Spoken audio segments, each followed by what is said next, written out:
Lower Georgia Avenue streetscape funding was removed from the DDOT budget, and we would like it refunded.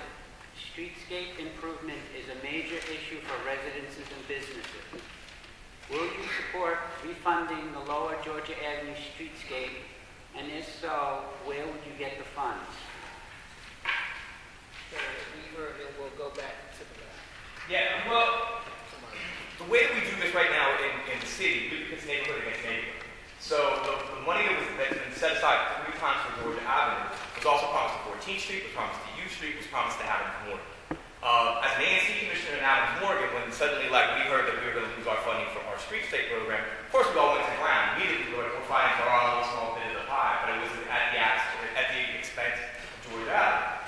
Really what we have to have is a more holistic, sort of integrated approach to how we're looking at these things. Georgia Avenue needs development in a way that Adams Morgan really doesn't need development. It made a lot more sense that Georgia Avenue should have been at the top of the list, and I say that as somebody who fought for Adams Morgan and did our piece of the pie. But if we're looking at this in sort of a holistic way, you can't pit one neighborhood against another, and that's the current policy. I unfortunately think that right now, when we're looking at the streetscape project, it's going to be set back for a while. I think that we're going to have to look at the Department of Transportation Fund over the next 20 years and just really allocate them more appropriately and try to drive development where it's needed. And unfortunately, I think you speak and Adams Morgan are at the top of that list. I think that underserved communities are the ones who probably need that kind of money. All right. We're in challenging fiscal times, as Kennedy noted. So realistically, we might have to look at more creative financing options. One idea that I have is possibly approaching a lot of the businesses that run along the Georgia Avenue corridor to consider purchasing bonds in order to finance the streetscape project, as well as putting bonds out in the public bond market to solicit investment from bond investors around the nation and around the world. This is a project that I think could have great financial benefit to the entire Georgia Avenue corridor, and I think that we should pursue every possible financing measure that is fiscally responsible that we can in order to get this done. Thank you. Well, first of all, I think you'll find no bigger supporters of Lower Georgia Avenue streetscape than all the people sitting right up here at this table.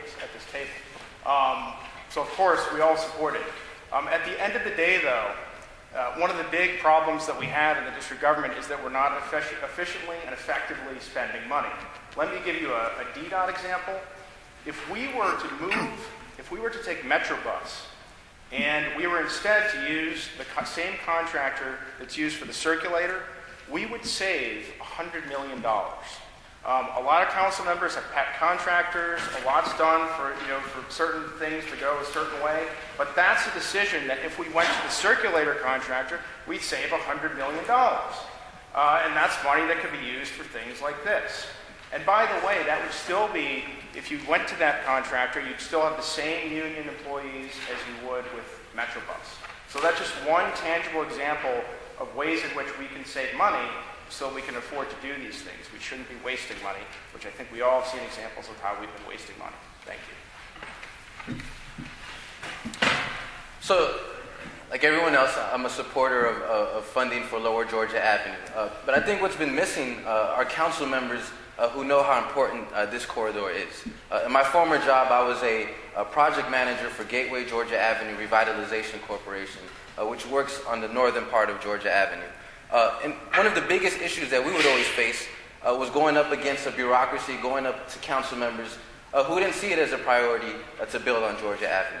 I think now, as we move towards the future, there's going to be a lot of investment coming into the city, potentially Walmart, potentially other private investors along Walter Reed. I think this is a good opportunity where we can ask these new businesses to contribute to developing Georgia Avenue from the border on Eastern Avenue all the way downtown.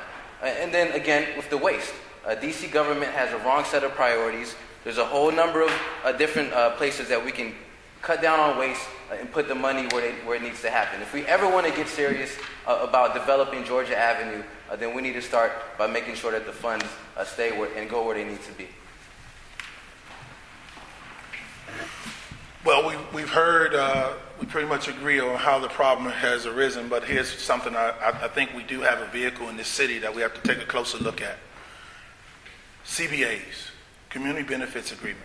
I think we have to do an overall review and overhaul of the way that is implemented into our system. I think when we enter into these conversations with us being in the position of, hey, we're privileged to have you consider this great city, so what would you give us to come in?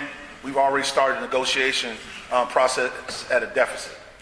What I would propose is that we take a different strategy and look at CBAs and have a position of saying, listen, this is a great market. We have some needs that you have to invest in. Here's where we're talking about your existence in my great city.